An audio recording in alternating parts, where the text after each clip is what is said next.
Every day, something dramatic happens in the Caribbean that affects our lives. We'll give you the details. We'll give you the facts on Caribbean Perspective with Eddie Frederick.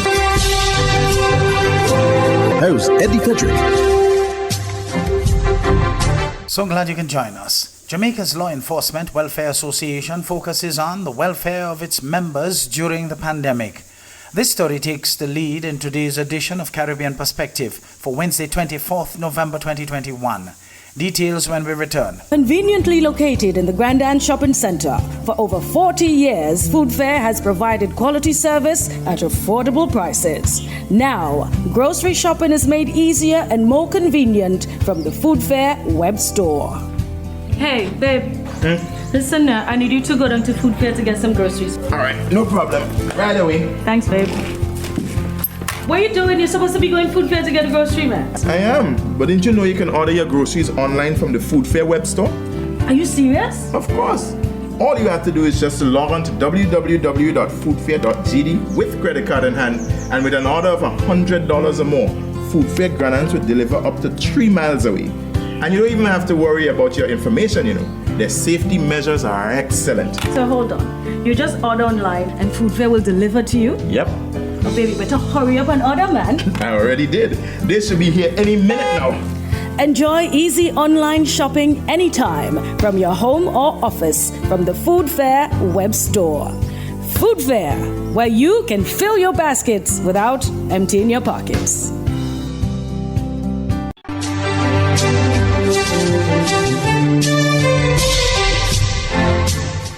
Welcome back. The Jamaica Police Association raises concerns regarding the welfare of its members operating in the states of emergency. Prince Moore of TVJ News has more. Jamaica Police Association is raising concerns about the welfare of its members operating in the states of emergency. We get more in this report from Television Jamaica. It's been 8 days since Prime Minister Andrew Holness declared states of public emergency in 7 police divisions across the island. And already, there are echoes of distress among some officers on the front line. According to the chairman of the Police Federation, Corporal Rohan James, a lack of resources continues to be a problem. What we have found is that our employer, the government, has failed to provide all the requisite support to enable the members to continue to give service in a condition that we believe that it is more adverse now than ever before.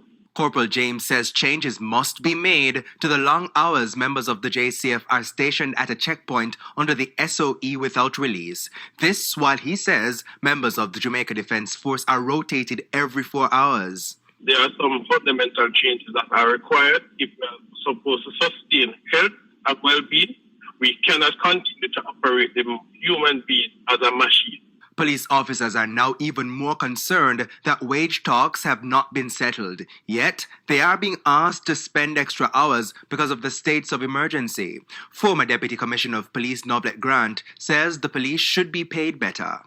And if you strip it down to its barest minimum of just somewhere to live, basic utility of light, water, and cooking gas and food and so on, you realize that they are in a dire strait. They are in seriously dire strait. In the meantime, the Federation head is again calling for the government to do more as it relates to the welfare of its members. The Ministry of Health is classifying the Delta surge as the country's third COVID-19 wave. Minister of Health Terence Dial Singh has outlined the timeframes as he pleads with the population to strictly adhere to the COVID-19 guidelines, especially the wearing of face masks. TV6's Alicia Boucher has more in this report. Sunday's COVID-19 figures have taken the 7-day rolling average up to 517. According to Health Minister Terence Dial Singh, the country can now be classified as being in another COVID-19 wave. So we are actually, and I've confirmed this, we are in our third wave. If you would recall, we had our first big wave last year, August, September, coming into October. Then mercifully, by November, December, January, it is okay. Into March, and then we had another wave in June, July, then it went down, as Dr. Heinz's figures will tell you. And now we are back up in our third wave at this point in time. The increased numbers of daily cases and hospitalizations are not having an impact on the vaccination trend, as the rate of uptake remains low. You have roughly Monday to Friday about 1,200 per day of people accessing the first dose of a 2-dose vaccine on their way to being fully vaccinated, and the Johnson & Johnson 1 dose on the way to being fully vaccinated. That has been the trend for the past 3 weeks or so, Monday to Friday. Yes, and Saturdays and Sundays, obviously the figures drop a little bit. Under the Eastern Regional Health Authority, COVID-19 cases are seeking assistance at the A&Es, at the Sandy Grande Hospital, and the health centers. According to ERHA's Chief Executive Officer Ronald Soifat, hundreds of swabs are being done daily. He says some patients are coming in very ill and a triage system is in place. We use the Canadian Triage and Acuity Scale to determine the level of illness and severity, and that helps us to assign how we take care. We have, in fact, increased the number of isolation areas for COVID to preserve the separation of our COVID cases from the normal stream cases. Minister Dialsing says because of the Delta variant, it is more important now to act as if COVID-19 is everywhere and therefore all around you. In that regard, he's pleading with people not to drop their guard with the upcoming Christmas season, including those that are vaccinated. Continue with the 3 W's, the washing of your hands, the wearing of your mask, very, very important. You see, the mask is probably one of the most important tools, and distancing. Dialsing says unvaccinated people must exercise extra caution and avoid crowds. It means you literally have to be only outside for really important tasks, like working, going to the pharmacy, going to the grocery because you are unvaccinated. That's a choice you have made. We understand that. We respect it. We may not agree with it, but we respect it. Alicia Boucher, TV6 News. The hurricane season is now upon us, so we as Caribbean people need to remember to think safety and be prepared. Avoid venturing outside during a storm or hurricane, especially if there are strong winds. Rooftops and other debris are often blown about and can cause great damage.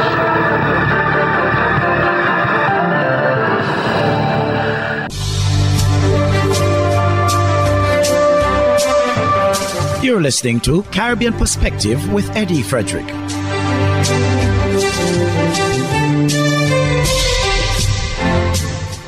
In the meantime, Prime Minister Dr. Keith Rowley of Trinidad and Tobago said it was only while the government was making hard decisions on expenditure at WASA that it discovered certain payments had been made to PSA President Watson Duke.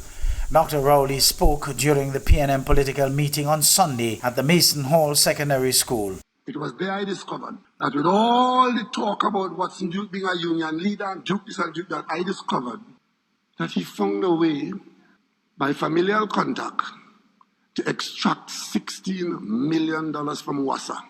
$16 million paid by WASA to him and his interests. Dr. Rowley questioned, how could Tobagonians accept a man who is paid retirement monies from the PSA and remains in the said PSA as president? What kind of man will encourage an organization to pay him money as retirement, collect the money and spend it, and stay in the office as president? Dr. Rowley then declared that all of the candidates of the Progressive Democratic Patriots PDP are unfit for office. They know that they are barnacles on the carapace of Watson Duke. Because if he doesn't want them, they're gone. He warned Tobagonians to not be deceived by the PDP. I cannot tell you who to vote for. I can ask you to vote for the PNM and give you good reason. Tracy Davison has been giving you good reason every night. Lawrence Paislop will give you good reason every night. Our 15 candidates can give you good reason every night. But if you want to be in good house and let bad house call you, when you bully fair out, you're on your own. Elizabeth Williams, TV6 News. A suspect in the execution-style killing of Haitian President Jovenel Moïse has died of the coronavirus. Gilbert Dragon, 52, former police commissioner, died of cardiac arrest, said Marie Leslie Noel. adding that she spent 2 weeks trying to get him moved to a hospital and struggled to get a COVID-19 test done on time. The Haitian National Police said in an August report that Dragon had been in contact with other suspects on the night of Moise's assassination on July 7th and had participated in meetings with others to orchestrate the plan. Noelle said her husband was unfairly imprisoned and that he had been asleep at their home on the night the killing took place. She said Dragon went to speak to investigators of his own accord after hearing that the police had been looking for him. A full-fledged investigation has been launched into the fire that gutted a large section of the Guyana Police Headquarters. The Guyana Fire Service, in a statement on the investigations, has determined that the fire started in a section of the police force's living quarters, which was located in that same building. A number of police officers have been questioned about the origin of the blaze. The fire service was called to the scene of the blaze on Saturday afternoon and managed to contain the blaze to a section of the wooden building. The building also housed the office of the Director of Public Prosecutions. The DPP's office was saved, but various documents might have been damaged during the efforts to clear the building. Police officials have indicated that the files for the Office of Professional Responsibility were backed up. Saturday's fire was the second major blaze at the police building within the past month. In early October, the Georgetown headquarters of the police force, the Brickdam Station, was completely destroyed by a fire. A prisoner who was in the lockups at the time has been charged in connection with that blaze. He has declared his innocence. Meanwhile, Police Commissioner Nigel Hoppy spoke about the need for files to be backed up. We always have contingency system in place, but of course, any fire initially would affect us going forward. But together as a team, we would put system in place to ensure that it doesn't hamper our progress in addressing the issues at hand. How will you avoid it from being hampered? We have system in place. The thing is that most, if not all of the cases has a connection to several divisions also, because as you're aware, we have a decentralized Office of Professional Responsibility unit that is in every region throughout our country. The Guyana Fire Service has indicated that it has not yet determined a cause of the blaze. Conveniently located in the Grand Shopping Center, for over 40 years, Food Fair has provided quality service at affordable prices. Now, grocery shopping is made easier and more convenient from the Food Fair web store. Hey, babe. Listen, I need you to go down to Food Fair to get some groceries. All right, no problem. Right away. Thanks, babe. What are you doing? You're supposed to be going Food Fair to get a grocery, man. I am, but didn't you know you can order your groceries online from the Food Fair web store? Are you serious? Of course. All you have to do is just to log on to www.foodfair.gd with credit card in hand, and with an order of $100 or more, Food Fair granaries will deliver up to 3 miles away. And you don't even have to worry about your information, you know. Their safety measures are excellent. So hold on. You just order online and Food Fair will deliver to you? Yep. Oh, baby, better hurry up and order, man. I already did. They should be here any minute now. Enjoy easy online shopping anytime from your home or office from the Food Fair web store. Food Fair, where you can fill your baskets without emptying your pockets.